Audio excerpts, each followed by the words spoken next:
The rules for employer-sponsored migration got a major shakeup from July 1st, bringing both automatic indexation increases to income thresholds and steeper costs across the board. In this episode, we tackle two distinct perspectives: what this means for Australian businesses facing workforce shortages and for migrants trying to secure their future through employer sponsorship. We will also explore how applicants can use the government's brand new public sponsor register to identify approved businesses actively hiring foreign workers, giving you a massive tactical advantage in your job search. This is the Moving to Australia podcast. I'm Arun Baylor, and joining me now is Amitava Deb, Director of Debika Migration Services. Morning, Amitava. Welcome to a dreary, wet, and frigid Sydney morning. Good morning, Arun. Good morning, everyone. Um, Welcome to a chilly Sydney morning, but it's nice weather here. Yet the discussion, this today's discussion is about the income threshold and also increase of several things like visa application charges. Now, starting 1st of July, the minimum income thresholds for several programs have increased, and the new financial year brings a 3.9% indexation, generally based on average wage growth. So then here are the new figures. Core skills income threshold has gone up from 76,515 to 79,499. This applies to subclass 482 skills in demand visa and employer nomination scheme subclass 186 for permanent residency. The next is specialist skills income threshold. This is for those who have their occupation under the specialist streams category of 482, and this has gone up from 141,210 to 146,717. So, which means all the labor market testing should be aligned to this new figure. If someone has been running an ad before 1st of July and we're hoping to use those ads for applications after 1st of July.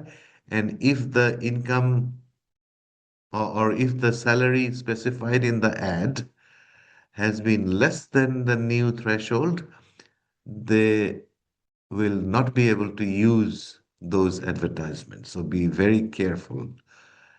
A lot of people also asked me what happens to applications that have already been lodged and the contract stated a salary which is less than the new income threshold.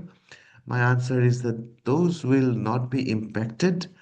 However, it might be a good idea to issue a new contract with the new salary and upload into the application. That would make it more strong. Now, for context, the temporary skill migration income threshold has also risen to 79,499. You can assume it's 80K, okay? For simplicity, let's assume the minimum income threshold is now 80,000, affecting regional visas like subclass 494 as well. Now, there is another category, high income threshold category.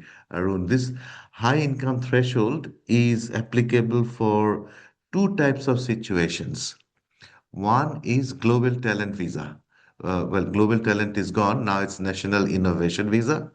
So the high income threshold, which is now going to be 190,010. So let's assume around 191K from earlier 183,100.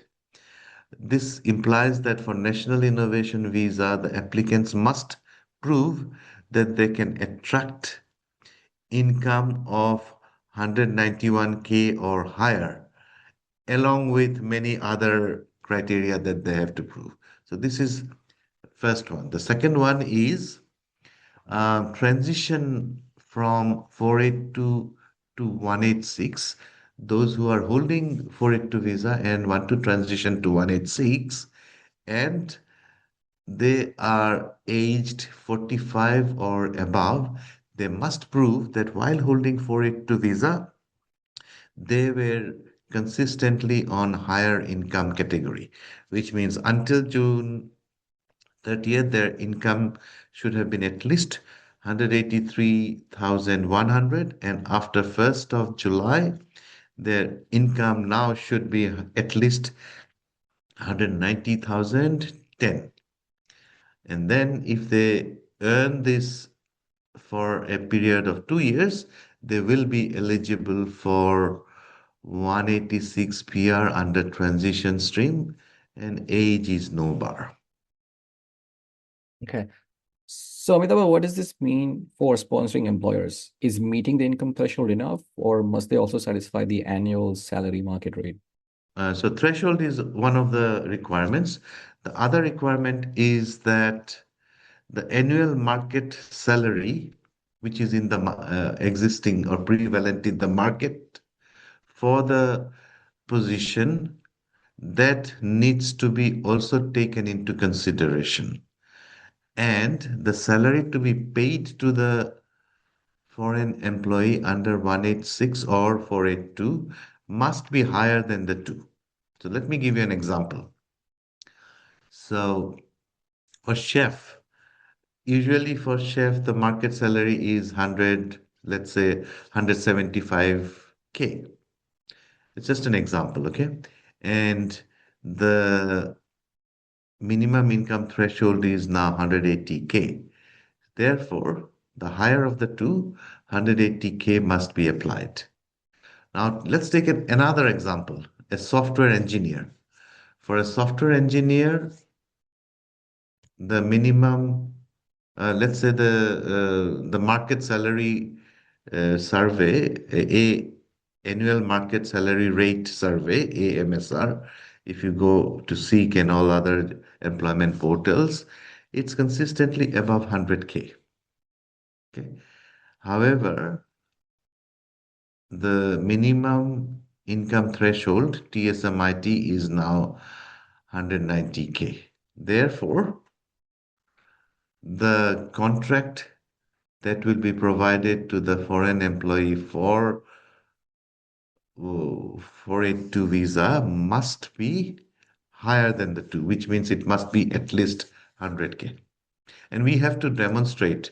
So, as all the employers must demonstrate this through evidences. So, does this change impact sectors like hospitality, retail, and aged care the most? And if so, how can businesses find a way to fill in entry-level or mid-tier roles for which they at times may struggle to find suitable talent onshore?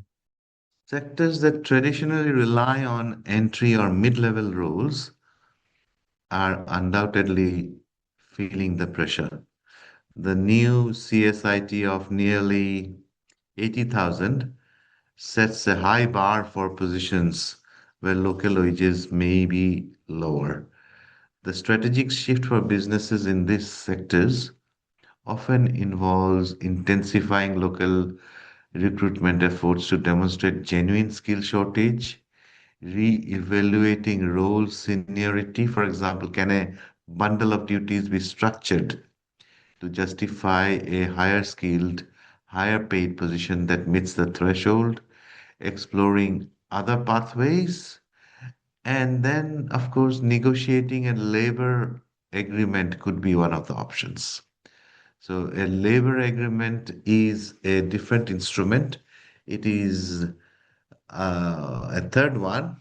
First one being core skills, then we have the specialist stream, and now labor agreement is where they can negotiate with Home Affairs for a different salary range because they are having difficulty sourcing experts in the field they want, locally, even locally. And if they were to pay the higher income, then the business will not survive. Mm. So in this new high income threshold era, how does a skilled worker, onshore or offshore, look for Mhm. approved businesses that can hire foreign workers? I read about a new government tool to find approved company names, postcodes, and sponsored industries. Can you just Mhm. talk to us about that? You mean for an employee to, a Yeah, for an potential employee to employee find to a potential find, employer. Yeah.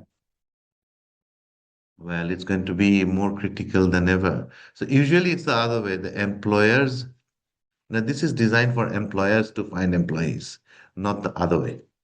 Okay. So a foreign worker is here looking for jobs, because if we make it the other way, there is going to be exploitation.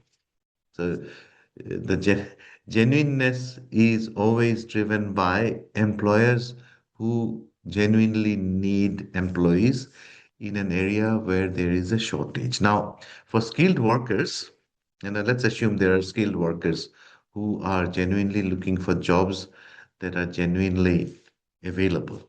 So the search strategy is going to be more critical than ever.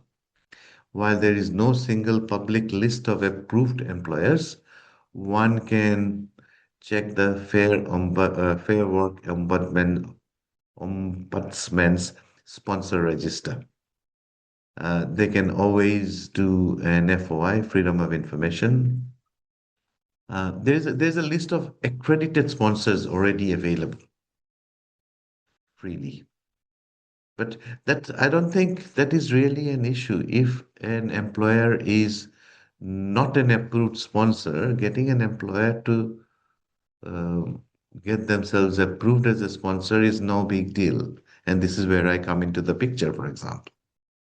Give me an example of how you would help out an applicant who's looking for an approved sponsor. So let's assume there is an employer who has a shortage, but that employer is not an approved sponsor, and they are really interested in hiring someone whose visa is running out. I can help because then I can look at the profile of the employee, find out whether his um, skill set is in the list, whether he is eligible with his background, and whether the employer, the employing company, they are operating actively, lawfully in Australia. Then I have a checklist. I can do the SPS approval. Then the labor market has to be done by them, or they have to demonstrate they have done labor market for this position. Or I can help them as well in the labor market testing. And then we lodge the nomination and the visa application. It's a it's a process which I always do. This is where I step in. Now, earlier on, you mentioned that there was a change in the visa charges. So there's been a hike, Mhm. as we understand, for both subclass 482 and 186. What's the new fee structure? It's quite substantial. I don't have the fee structure in of my head. The SPS application fee has not changed. The nomination fee also has not changed. However, subclass 482, the fee has gone up. It was earlier 3210 and now it is 4015 Australian dollars. Secondary applicant above 18 is 4015, and secondary applicant, all children that is, under 18 is 1005. So this is the increase in fee for 482.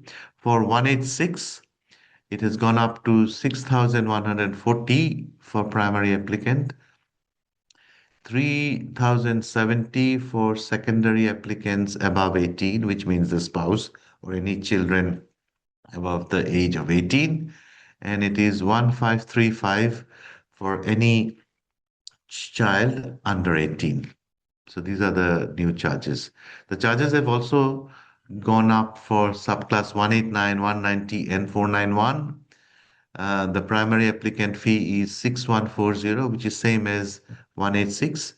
The secondary applicant or spouse, that is above 18 years of age is 3070, and for every child the fee is 1540. So, to round off today's discussion, what would you like to tell our listeners to calm their anxiety and keep away from the myths on social media that could cloud their judgment? Right. I think that there's a lot of confusion and a lot of anxiety. But these are some of the myths that I will bring up and discuss. Number one is the government is shutting down skilled migration. That is not true. The system is being calibrated to ensure it is used for genuine, highly valued skill shortage, and that migrant workers are paid fairly, protecting them for both local wage conditions and also their future. The pathways are very much open. They're just trying to plug the exploitation holes. But the financial benchmarks have been reset to match the current economy. It happens everywhere, all over the world. The second myth is that the change cancels existing visas or affects applications already lodged. This is not true. The increase in the figures apply prospectively only. So if your nomination was lodged before 1st July 2026, as I mentioned earlier, it is assessed under the old rules. Current visa holders are completely unaffected. And having said that, it is always a good idea to upload a new contract with higher salary if the employer thinks it is more important to hold the position. It is more in good faith, but it's not able to upload a new contract is not going to cancel the existing application. So these are the important myths, I would say. Well, thank you for your time and thank you for tuning in, folks. And we shall see you next week. Thank you. Bye. Thank you, everybody.